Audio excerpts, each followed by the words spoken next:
നേർവീഥി നേർവീഥി നേർവീഥി. Evangelist Kunjumon Thottappally ഇപ്പോൾ ദൈവവചനം പങ്കുവയ്ക്കുന്നു. ശ്രദ്ധിച്ചാലും.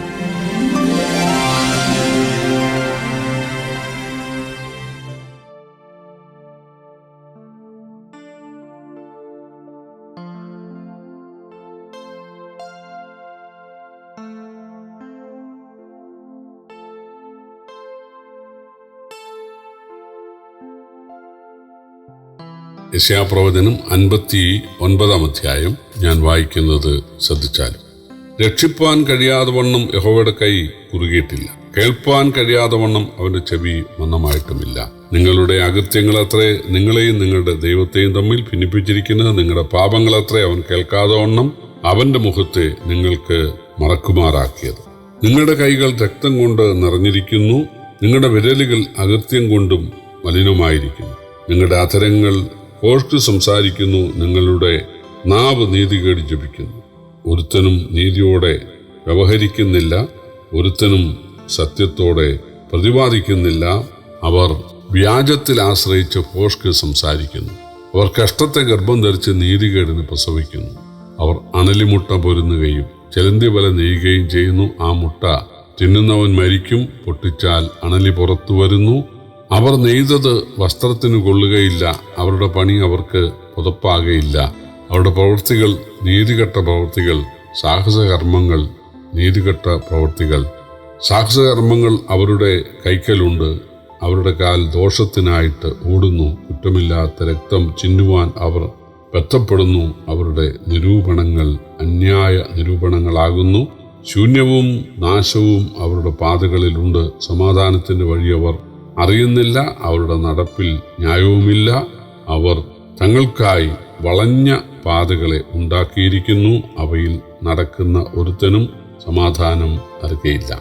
അതുകൊണ്ട് ന്യായം ഞങ്ങളോടകന്നു ദൂരമായിരിക്കുന്നു, നീതി ഞങ്ങളോട് എത്തിക്കൊള്ളുന്നതുമില്ല. ഞങ്ങൾ പ്രകാശത്തിനായി കാത്തിരുന്നു, എന്നാൽ ഇതാ ഇരുട്ട്. വെളിച്ചത്തിനായി കാത്തിരുന്നു, എന്നാൽ ഇതാ അന്ധകാരത്തിൽ ഞങ്ങൾ നടക്കുന്നു. ഞങ്ങൾ കുരുടന്മാരെ പോലെ ചുവർ തപ്പി നടക്കുന്നു, കണ്ണില്ലാത്തവരെ പോലെ തപ്പിത്തടഞ്ഞു നടക്കുന്നു. സന്ധ്യാസമയത്തെന്ന പോലെ ഞങ്ങൾ മധ്യാഹ്നത്തിൽ ഇടറുന്നു. ആരോഗ്യം ഉള്ളവരുടെ മധ്യേ ഞങ്ങൾ മരിച്ചവരെ പോലെ ആകുന്നു. ഞങ്ങളെല്ലാവരും കരടികളെ പോലെ അലറുന്നു, പ്രാവുകളെ പോലെ ഏറ്റവും കുറുകുന്നു. ഞങ്ങൾ ന്യായത്തിനായി കാത്തിരുന്നുവെങ്കിലും ഒട്ടുമില്ല, രക്ഷയ്ക്കായി കാത്തിരുന്നു, എന്നാൽ അത് ഞങ്ങളോടകന്നിരിക്കുന്നു. ഞങ്ങളുടെ അതിക്രമങ്ങൾ നിന്റെ മുമ്പാകെ പെരുകിയിരിക്കുന്നു, ഞങ്ങളുടെ പാപങ്ങൾ ഞങ്ങൾക്ക് വിരോധമായി സാക്ഷീകരിക്കുന്നു. ഞങ്ങളുടെ അതിക്രമങ്ങൾ ഞങ്ങൾക്ക് ബോധ്യമായിരിക്കുന്നു, ഞങ്ങളുടെ അകൃത്യങ്ങളെ ഞങ്ങൾ അറിയുന്നു. അതിക്രമം ചെയ്ത യഹോവയെ നിഷേധിക്കുക, ഞങ്ങളുടെ ദൈവത്തെ വിട്ടുമാറുക.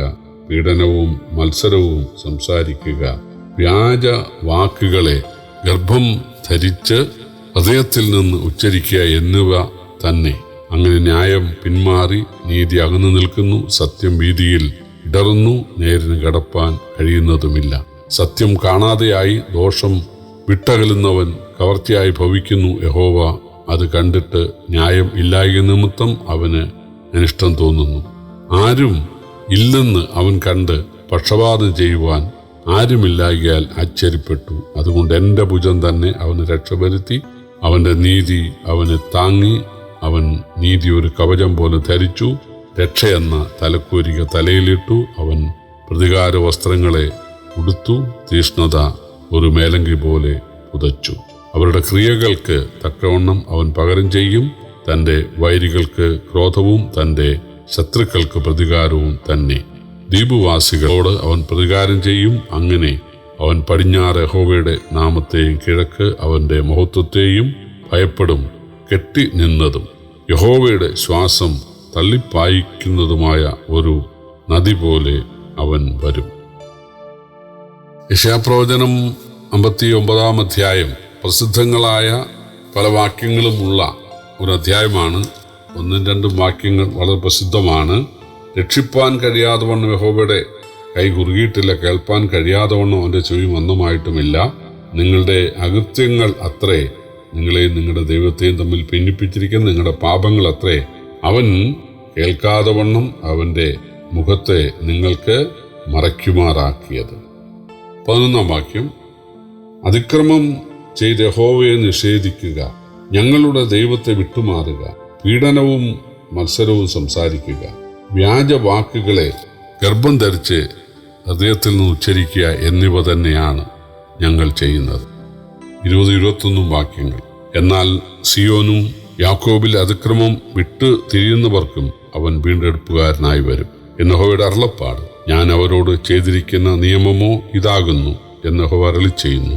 നിന്റെ മേലുള്ള എൻ്റെ ആത്മാവും നിന്റെ വായിൽ ഞാൻ തരുന്ന എൻ്റെ വചനങ്ങളും നിന്റെ വായിൽ നിന്നും നിന്റെ സന്തതിയുടെ വായിൽ നിന്നും നിന്റെ സന്തതിയുടെ സന്തതിയുടെ വായിൽ നിന്നും ഇന്നു മുതൽ ഒരു നാളും വിട്ടുപോകുകയില്ല എന്ന് യഹോവ അരുളി ചെയ്യുന്നു. ബാബേലിൽ നിന്നും വീണ്ടെടുക്കാൻ കഴിയാതെ വണ്ണം യഹോവയുടെ കൈ കുറുകിയിട്ടില്ലെന്നും ഇസ്രായേൽ മക്കളുടെ പ്രാർത്ഥന കേൾക്കാതെ വണ്ണം ദൈവത്തിന്റെ ചെവി മന്ദമായിട്ടില്ല എന്നുമാണ് 1-ാം വാക്യം. എന്നാൽ അവരുടെ പാപമാണ് ഏക തടസ്സം എന്നാണ് 2 മുതൽ 8 വരെയുള്ള വാക്യങ്ങൾ. ഈ വാക്യങ്ങളിലെ ആശയങ്ങളാണ് മനുഷ്യന്റെ ആത്മരക്ഷയ്ക്ക് തടസ്സമായ പാപങ്ങൾ എന്ന് പൗലോസ് റോമാലേഖനം 3-ാം അധ്യായത്തിൽ എഴുതിയിരിക്കുന്നു. 3-ാം അധ്യായത്തിന്റെ 10 മുതൽ 17 വരെയുള്ള വാക്യങ്ങൾ പ്രസിദ്ധങ്ങളാണ്. നീതിമാൻ ആരുമില്ല, ഒരുത്തം പോലെ എല്ലാവരും വഴിതെറ്റി ഒരുപോലെ കുളരാത്തവരായിരിക്കുന്നു, ദൈവത്തെ അന്വേഷിക്കുന്നവനില്ല, അവരുടെ തൊണ്ട തുറന്ന് ശവക്കുഴിയാകുന്നു, അവരുടെ കൈകൾ രക്തം ചൊരിയാൻ ബന്ധപ്പെടുന്നു, അവരുടെ കാലുകൾ നാശമാർഗങ്ങളിൽ നടക്കുന്നു തുടങ്ങിയ കാര്യങ്ങളൊക്കെ യെശയ്യാപ്രവചനം 59-ാം അധ്യായത്തിന്റെ 2 മുതൽ 8 വരെയുള്ള വാക്യങ്ങളാണ്. തങ്ങളുടെ ഭാഗത്തെ പാപങ്ങൾ മൂലമാണ് ദൈവന്യായം തങ്ങളോട് അകന്നിരിക്കുന്നത് എന്ന് ഇസ്രായേൽ സമ്മതിക്കുന്ന കാര്യമാണ് 9 മുതൽ 15 വരെ. അപ്പോൾ ഒരു കൂട്ടം ആളുകൾക്ക് മനസ്സിലായി, പാപനിമിത്തം ദൈവം ശിക്ഷിച്ചതുകൊണ്ടാണ് പണ്ടത്തെ പോലെ ഇസ്രായേലിൽ അടിമകളായിരുന്നതുപോലെ ഇപ്പോൾ ബാബേലിൽ അടിമകളാകാൻ ഇടയായിരിക്കുന്നതെന്ന്. ദൈവം അവരെ രക്ഷിക്കാൻ ബാബേലിലേക്ക് വരുന്ന കാര്യമാണ് 16 മുതലുള്ള വാക്യങ്ങൾ. അത് മനുഷ്യവർഗത്തെ രക്ഷിക്കാൻ ക്രിസ്തു ഇസ്രായേലിൽ മനുഷ്യാവതാരം ചെയ്യുന്നതിന്റെ സാദൃശ്യമാണെന്നാണ് 20-ാം വാക്യത്തിലുള്ളത്. ക്രിസ്തുവിൽ വിശ്വസിക്കുന്നവരുടെ ആത്മീക ജീവിതത്തിനായി പരിശുദ്ധാത്മാവിനെയും ദൈവവചനത്തെയും ദൈവം വാഗ്ദാനം ചെയ്തിരിക്കുന്നു എന്നാണ് നമ്മൾ 21-ാം വാക്യത്തിൽ വായിച്ചത്. ഞാനത് വീണ്ടും വായിക്കാം. ഞാൻ അവരോട് ചെയ്തിരിക്കുന്ന നിയമമോ ഇതാകുന്നു എന്ന് യഹോവ അരുളി ചെയ്യുന്നു. നിന്റെ മേലുള്ള എൻ്റെ ആത്മാവും നിന്റെ വായിൽ നിന്ന് ഞാൻ തന്ന എൻ്റെ വചനങ്ങളും നിന്റെ സന്തതിയുടെ വായിൽ നിന്നും നിന്റെ വായിൽ നിന്നും നിന്റെ സന്തതിയുടെ സന്തതിയുടെ വായിൽ നിന്നും ഇന്നു മുതൽ ഒരു നാളും വിട്ട് പോകുകയില്ല എന്ന് യഹോവ അരുളി ചെയ്യുന്നു. അപ്പോൾ യേശുക്രിസ്തുവിനെ രക്ഷിതാവായി വീണ്ടെടുപ്പുകാരനായി ദൈവം അയച്ച യേശുക്രിസ്തുവിനെ കൈക്കൊള്ളുന്ന ആളുകൾക്ക് 2 കാര്യങ്ങളാണ് ദൈവം നൽകുന്നത്. ഒന്ന്, സകല സത്യത്തിലും അവരെ വഴി നടത്തുവാൻ ദൈവത്തിൻ്റെ ആത്മാവ്. 2-ാമത്, അവർക്ക് വെളിച്ചം പകരുവാൻ ദൈവത്തിൻ്റെ വചനം. അപ്പോൾ ആ ദൈവത്തിൻ്റെ വചനത്തെ എന്തു ചെയ്യണം? അത് മക്കൾക്ക് പകർന്നു കൊടുക്കണം, മക്കളുടെ മക്കൾക്കും പകർന്നു കൊടുക്കാനിടയാകും എന്നാണ് ദൈവം പറഞ്ഞത്. പ്രിയപ്പെട്ടവരെ, വാസ്തവമായിട്ട് തങ്ങളുടെ തെറ്റ് നിമിത്തമാണ്, പാപനിമിത്തമാണ് ദോഷങ്ങൾ സംഭവിച്ചിരിക്കുന്നത് എന്ന് തിരിച്ചറിയുന്ന ആളുകൾ അവരുടെ മക്കൾക്കും മക്കളുടെ മക്കൾക്കും ഒക്കെ അനുഗ്രഹമായി തീരുകയാണ്. നമ്മുടെ ജീവിതത്തിലും തീർച്ചയായിട്ടും ഒരു തിരിഞ്ഞു നോട്ടം ഉണ്ടാകുവാൻ ഈ കാര്യങ്ങൾ നമ്മളെ സഹായിക്കട്ടെ.